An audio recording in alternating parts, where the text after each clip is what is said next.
Hi, in this video I plan to tell you a bit about how the anti-fraud system managed by Afrus works. Well, first I want to mention that the anti-fraud system is divided into two parts, or there are two distinct anti-fraud systems within Afrus. Let's start by talking about the anti-fraud system itself. You're going to find the anti-fraud system within the Afrus section. Its actual name is Payment Limiter, and it might sometimes appear as anti-fraud, but it's really the payment limiter. What does this system do? This system has parameters that define what can be considered fraud within the system, and it is specifically focused on those attacks that involve people using credit cards against our system. So, what we usually see with this system, what we've been constantly experiencing, is that they try to input credit cards one after another during a reasonable period of time until they get a valid credit card. How is this system mitigated? Well, by using the payment limiter has several features. First, it has a temporary or permanent ban system depending on how you view the system. You can decide how to implement this. What does this system actually ban? Well, it bans two things: the user, the email address that the person is entering, and the IP of that person. A person is accessing from outside and is trying to send multiple requests to us using the same IP or the same user. Well, these will be banned and excluded from the system. Of course, if the ban is temporary, we will need to indicate how long the ban lasts. For example, in this case, 10 minutes. If the ban is permanent, this field will be hidden. Then we're going to try to define how we define that ban. Normally, an average person makes at most 3 attempts, and in very few cases do they try to donate 3 times when they already get errors on the first 2. So what happens? The ideal situation regarding this issue is no more than 3 attempts in a short period of time, which could be, for example, 3 minutes. 3 attempts in 3 minutes is normal. If it happens more than that, then the payment limiter system will activate and block that person, showing them a ban message according to the language they have. This is configurable. You decide what to put in each of the languages you have within the form. This will apply to all payment forms, and there will be no exceptions.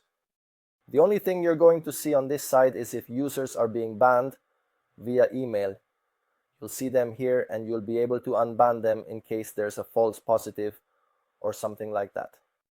If the ban is via IP, it will not be seen here because we do not have record, but they will be blocked via IP.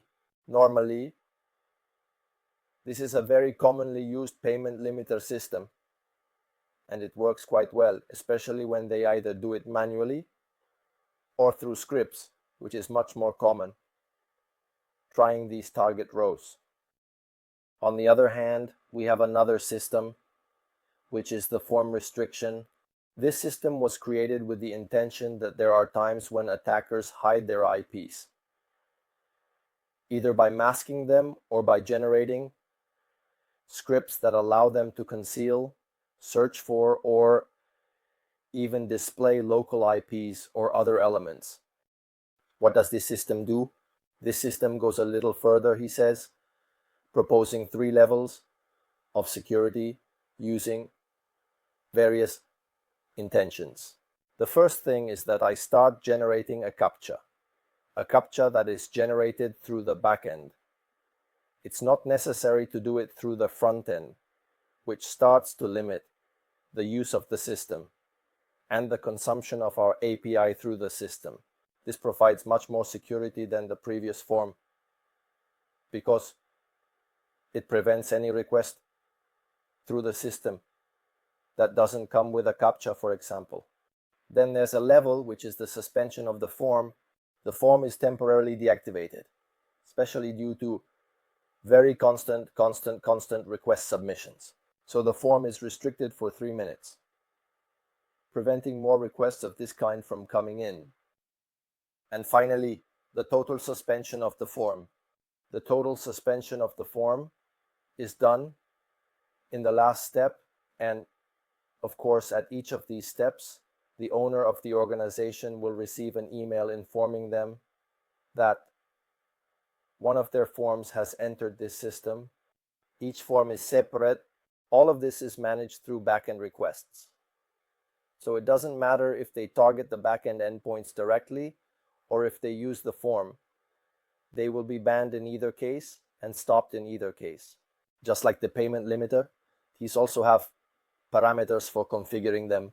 You decide what the appropriate times are, and well, you will be constantly receiving this information.